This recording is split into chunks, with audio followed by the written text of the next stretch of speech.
안녕하세요. 결혼한 지 2년 만에 염치 없고 뻔뻔한 남편과 이혼한 30대 여성입니다. 결혼할 때만 해도 가진 건 없어도 착하고 성실한 줄 알았고 그거 하나 믿고 결혼했는데 염치까지 없을 줄은 생각도 못했습니다. 거두절미하고 제가 남편과 이혼을 결심하게 된 본격적인 사연만 말씀드릴게요. 공부에 취미가 없었던 저는 고등학교 시절부터 혼자서 네일아트를 배웠습니다. 처음에는 인터넷을 보고 배우다가 나중에는 학원을 다니면서 본격적으로 기술을 익혔어요. 부모님은 당연히 제가 대학에 가길 원하셨지만 어차피 공부에는 흥미가 없었기에 괜히 대학 졸업장 하나 받자고 돈 낭비, 시간 낭비를 하기 싫었습니다. 친정 부모님과 몇 번의 말다툼이 있기는 했지만 결국 제 의견을 받아들여 주셨어요. 그렇게 고등학교를 졸업한 후에 바로 네일아트 가게에서 일을 시작했습니다. 나이가 어리다 보니 때로는 제대로 정당한 보수를 받지 못하는 경우도 있었지만 이것도 다 뼈가 되고 살이 되는 인생 경험이다 생각하면서 열심히 일했습니다. 그렇게 7년 정도 지나니까 돈도 어느 정도 모이더라고요. 그래서 친정 부모님과 상의 끝에 독립을 하기로 결정했습니다. 당시 친정은 경기도였고 제가 일하는 곳은 서울이었기 때문에 출퇴근에도 상당한 시간과 체력이 소모되었기 때문이었어요. 독립을 하기로 하면서 저는 서울 중심부에 위치한 신축 빌라나 오피스텔을 위주로 알아보기 시작했어요. 하지만 값이 만만치 않더라고요. 직업과 담보가 부실하다 보니 대출도 제가 생각한 만큼 나오지 않겠더라고요. 집에 대한 고민과 스트레스로 괴로워하고 있을 때 친정 어머니께서 그러지 말고 오래된 아파트라도 매매를 하라고 하시더라고요.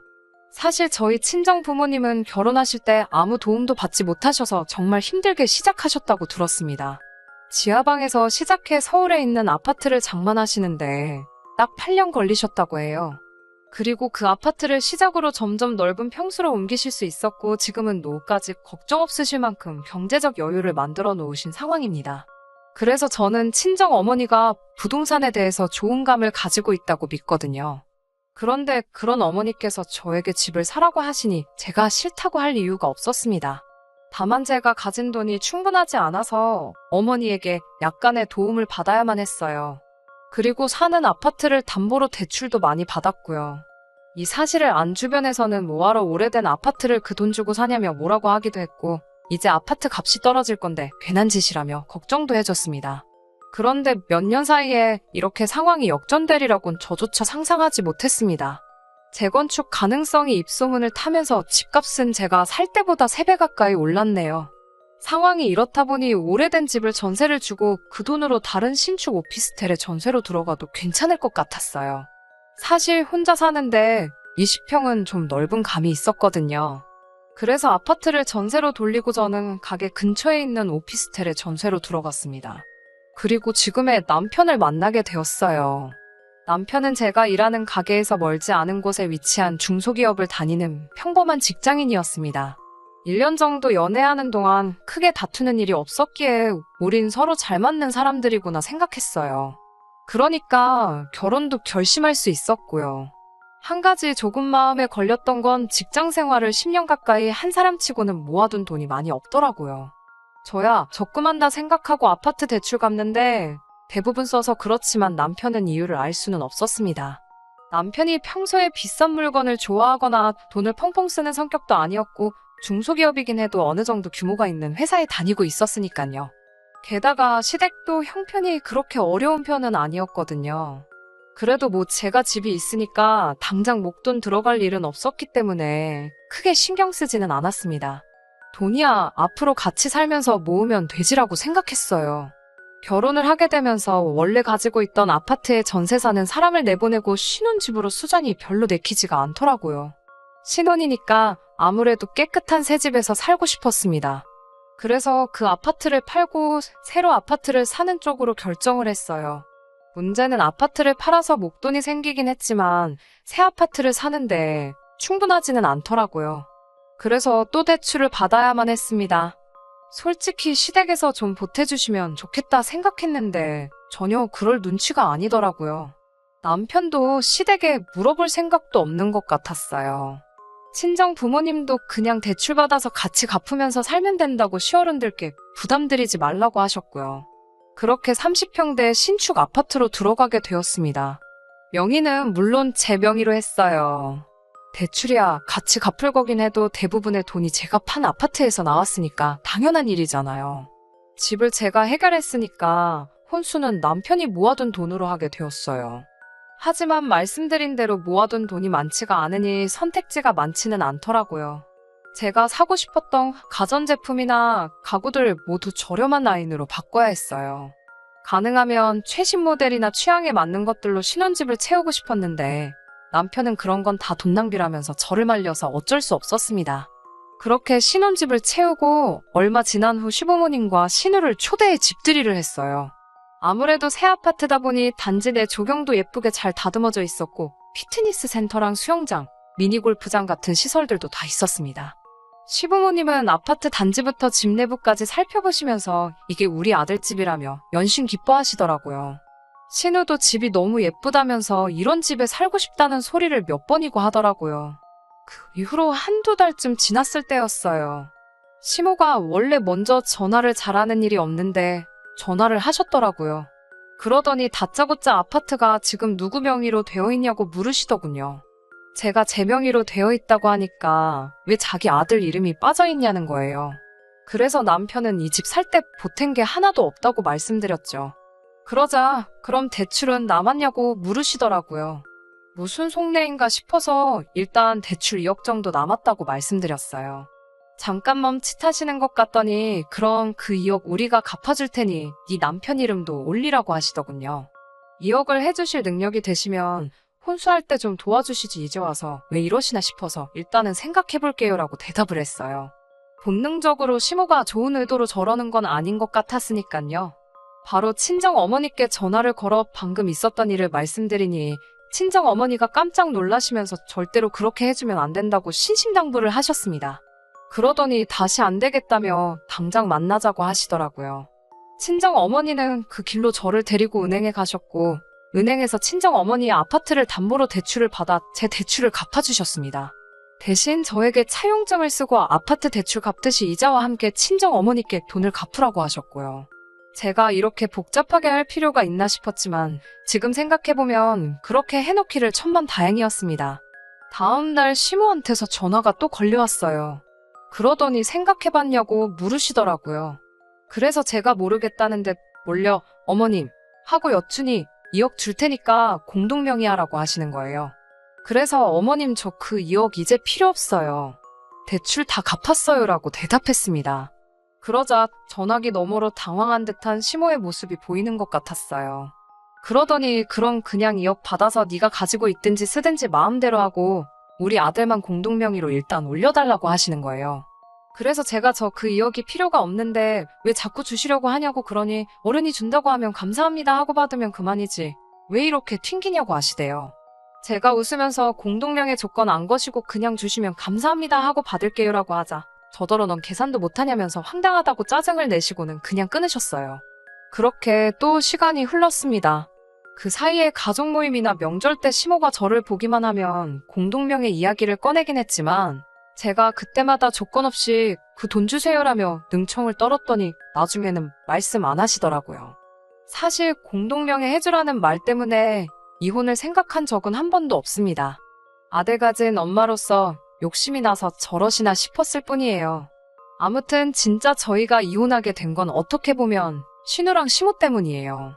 남편에게는 5살 어린 여동생이 있는데 얼굴은 이쁘장하게 생겼어요. 그런데 외모 가꾸는 것 말고는 아무것도 관심이 없고 맨날 남자가 바뀌더라고요. 신우지만 한심하게 보이기도 하고 저런 여자는 어떤 남자한테 시집가게 되려나 궁금하기도 하고 그래서 늘 지켜보고 있었어요. 그런데 얼마 전 시어머니 생신 때문에 모인 자리에서 신우가 폭탄 선언을 했습니다. 신우가 자기 임신 3개월째라면서 결혼할 거라고 하는 거예요. 저도 깜짝 놀랐는데 시부모님은 당연히 기절초풍하셨습니다. 갈비가 코로 들어가는지 입으로 들어가는지도 모를 식사 자리가 끝나고 집에 돌아왔는데 남편도 안색이 안 좋더라고요.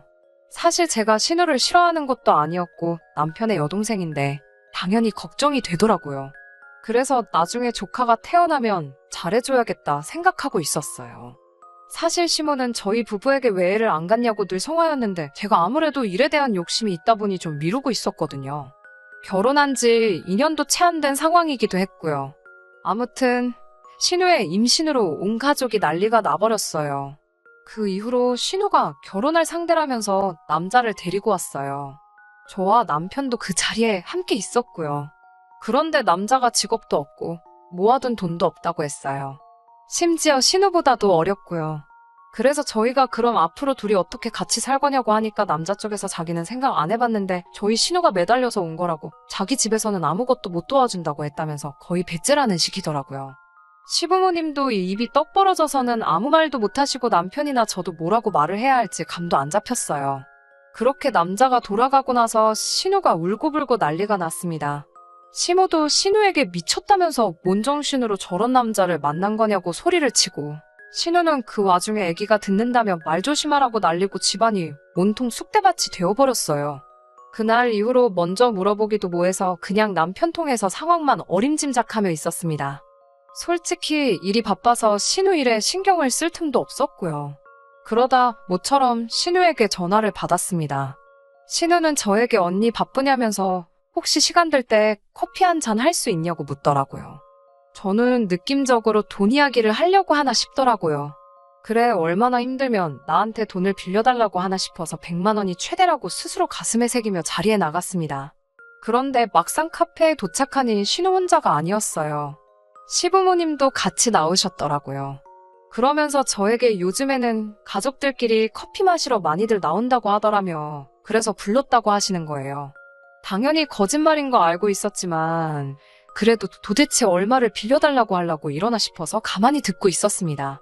시모는 처음에는 일은 어떠냐, 제 건강은 어떠냐 이런 가벼운 질문으로 제 기분을 떠보려고 하는 것 같았어요. 그렇지만 제 정신은 온통 돈 이야기 나오면 딱 100만 원만 빌려줘야지 이 생각만 하고 있었습니다. 그런데 갑자기 시모가 지금 사는 집은 어때? 괜찮니라고 묻더라고요. 그래서 제가 네, 좋아요라고 하니까 갑자기 제 손을 딱 잡으면서 우리가 너한테 정말 이런 부탁은 안 하고 싶은데 부탁 한 번만 하자고 하시는 거예요. 저는 손을 빼면서 무슨 일이신데요? 라고 묻자 신우가 다짜고짜 우는 게 아니겠어요. 시모는 저에게 그때 그 2억 이야기를 다시 꺼내면서 그 2억 너 줄게 공동명의 안 해줘도 되니까 대신 그 아파트에 우리 딸 2년만 살게 해주면 안 되냐는 거예요. 그래서 제가 그게 무슨 소리냐고 하니까 2억이면 그래도 괜찮은 빌라나 오피스텔 전세는 구할 수 있지 않냐면서 저랑 남편더러 거기 가서 살고 저희 집을 신우 살게 잠깐 내주라는 거예요. 저희는 애가 없으니까 둘이서 어디서든 살 수 있지 않냐면서요. 그래서 제가 멀쩡히 제 집이 있는데 왜 제가 남의 집 전세를 살아야 하냐고 그랬어요. 제가 왜 이사를 가야 하냐고요. 저희 부부가 살 수 있는 집이면 신우네도 살 수 있는 집 아니냐고요. 그러자 우리 딸은 애가 있고 너희는 애가 없지 않냐면서 아기를 키우려면 좋은 환경에서 키워야 해서 그렇대요. 그래서 제가 시부모님께 이런 무리한 부탁은 서로 불편하니까 안 하셨으면 좋겠다고 딱 잘라서 말했어요. 그러자 신우가 카페 사람들 다 들을 만큼 큰 소리로 울면서 언니 정말 너무하다고 저는 언니를 친언니처럼 생각했는데 어떻게 이렇게 매정하냐고 따지는 거예요. 그래서 제가 신우에게 아가씨 양심의 손을 얹고 다시 말해봐요. 언제 아가씨가 나를 친언니처럼 따랐다는 거예요. 그리고 시모에게 어머님도 이러시는 거 아니에요. 저희 결혼할 때 돈 한 푼도 안 보태주시고서는 나중에 아파트 공동명의 해주라며 계속 필요 없다는데 돈 받고 공동명의 이야기 꺼내셨잖아요. 여기서 아무도 제가 힘들 때 신경 써준 사람 없는데 왜 이제 와서 저한테 이러시는 거예요? 라고 조목조목 따졌습니다. 카페 안 사람들 사이에서도 웅성웅성 소리가 나오기 시작하니까 당황한 시모랑 신우가 저에게 너 진짜 찔러서 피 한 방울 안 나오겠다며 못됐다고 그러대요. 한 가족끼리 네 거 내 거가 어딨냐면서 내가 너 그냥 나가달라는 것도 아니고 2억 준다니까라면서요. 저도 이제 에라 모르겠다 싶어서 그 2억 타령 좀 그만하시라고요. 그 2억 신우 주고 신우더러 알아서 애 키우고 살라고 하세요. 제가 애 가지라고 한 것도 아닌데 왜 저한테 그러시냐고 저도 딱 잘라 말하고 카페에서 나와버렸습니다. 집으로 돌아오는데 생각할수록 화도 나고 짜증도 나고 왜 내가 미안한 기분이 드는지 그것마저도 승질이 나 죽겠더라고요. 왜 서로 불편하게 그런 이야기를 꺼내는 건지 도무지 이해할 수가 없었고요. 그런데 현관을 열고 딱 집 안에 들어서자 신발도 벗지 못한 저에게 남편이 고함을 치더라고요. 못된 여자라면서 어떻게 시댁 식구들이 그렇게 힘들게 부탁을 하는데 사람들 앞에서 개망신을 줄 수가 있냐고요. 제가 어이가 없어서 말없이 남편을 쳐다보니까 또 우리 엄마가 공동명예 해주라고 2억도 준다고 그렇게 부탁하는데 홀딱 가서 대출 갚고 우리 엄마 입 닫으라고 그랬지. 내가 그거 모를 줄 아냐면서 저더러 매사 돈 가지고 시댁 무시하는데 진짜 너 같은 여자 정 떨어진다고 그러더군요. 순간 내가 이런 소리까지 들으면서 뭐하러 이런 인간이랑 살아야 하나 싶었습니다. 그래서 제가 남편에게 당신도 그렇고 당신 가족들도 그렇고 나한테 불만이 엄청 많은가 본데 그럼 당신 나가서 당신 엄마 아빠랑 살아 잘난 그 여동생이랑 뱃속에 있는 조카 끌어안 곳 네가 다 먹여 살리면서 살라고 받아쳤어요. 그러니까 남편이 그래도 잘못했다는 소리를 안 한다며 저를 죽일 듯이 노려보더라고요. 저도 지지 않고 치려고 그럼 한번 쳐봐 어떻게 되나 보자고 똑같이 노려봤습니다. 남편은 저에게 자기가 다 알아봤다면서 같이 사는 아파트는 부부 공동재산이라 절반은 자기 거라는 거예요. 제가 그 말을 듣는데 어찌나 어이가 없던지요. 저렇게 뭣도 모르고 경제적 개념도 없으니 모아둔 돈이 그것밖에 없었지 싶대요. 그래서 그래 가서 잘 알아보고 능력되면 절반 가져가봐라고 비아냥거리며 안방으로 들어갔어요. 지도 승질이 나서 밖으로 나갔는지 현관문이 쾅 닫히는 소리가 나더라고요. 이때만 해도 이혼까지는 아니어도 저 성질머리 내가 뜯어 고쳐놓고 만다는 생각이 들어서 현관 비밀번호를 바꿔버렸습니다. 그리고 이튿날이 되었는데도 남편이 들어오질 않더라고요. 솔직히 남편이니까 처음에는 좀 걱정이 되었는데 이걸 내가 받아줬다간 평생 제 팔자 제가 꼬게 생겼더라고요. 그런데 3일째가 되니까 이제 정말 이혼해야겠다 싶었어요. 딱 느낌에 재산 어떻게든 뜯어가려고 변호사 알아보고 다니는구나 싶었으니까요. 아니나 다를까 4일째로 넘어가는 날 남편에게 전화가 오더니 이쯤 했으면 저더러 굽히고 들어오래요. 자기가 다 이해하겠다면서요. 어이가 없어서 뭐라고 떠드나 듣고 있으니까 그냥 딱 1년만 여동생네 들어와서 살게 하고 우리는 시댁에 잠깐 들어가서 살면 되지 않냐며 이야기며 공동명예며 없던 이야기로 하자고 자기가 시부모님한테도 잘 말씀드려놨다는 거예요. 제가 그래서 뜨신 밥 먹고 헛소리 하지 말고 집에 와서 이혼 서류에 사인이나 하라니까 저더러 넌 끝까지 여자가 굽히는 법이 없다면서 사인한다고 대신 너는 재산 분할이나 해줄 준비하라고 그러더군요. 그래서 제가 재산 분할 같은 소리 집어치우고 거지 같은 네 살림살이나 가져가라고 했습니다. 그리고 만나기로 한 날 혹시나 저한테 해코지라도 하면 어쩌나 싶어서 사람들 많이 오가는 대형 카페로 불러내서 서류를 들이밀었습니다. 그때만 해도 남편은 진짜 제가 서류를 준비해 올지는 몰랐나 봐요. 황당하다는 듯 저를 쳐다보더니 한다 해 하면서 사인을 하더군요. 그 순간 제 기분은 다 끝났다, 홀가분하다로 표현하면 될 것 같아요. 저는 남편에게 변호사 잘 알아보라고 그래서 가져갈 수 있는 건 다 가져가 보라고 그랬어요. 저희가 결혼해서도 공동생활비를 제외하고는 각자 관리했기 때문에 확신하는데 남편이 가져갈 몫은 하나도 없거든요. 철진한 가구랑 가전제품은 저도 가지고 있기 싫어서 트럭 불러서 다 시댁으로 보내줬고요. 이혼 후 남편에게 2번 정도 전화가 왔었어요. 저 같은 여자를 놓친 건 자기 일생일 때 실수라면서 한 번만 용서해주면 시댁 식구들과는 연 끊고 저만 보고 살겠다며 애걸복걸이었어요. 하지만 한 번 속은 것도 분한데 또 속을 일이 있나요? 저는 됐으니까 가서 잘 먹고 잘 살고 가족들이랑 행복하게 지내라고 했어요. 남편과 살던 집은 처분하고 그 돈으로 다시 작은 아파트 하나를 사서 지금은 제 취향대로 꾸며놓고 살고 있습니다. 남은 돈으로는 재테크를 하려고 요즘 알아보는 중이에요. 지금쯤 신우는 아이는 낳았을까 집은 구했나 아주 가끔 스치듯 생각은 나지만 제 알바는 아니네요. 지금까지 제 이야기를 들어주셔서 정말 감사하고요. 좋은 하루 되세요. 끝까지 들어주셔서 감사합니다.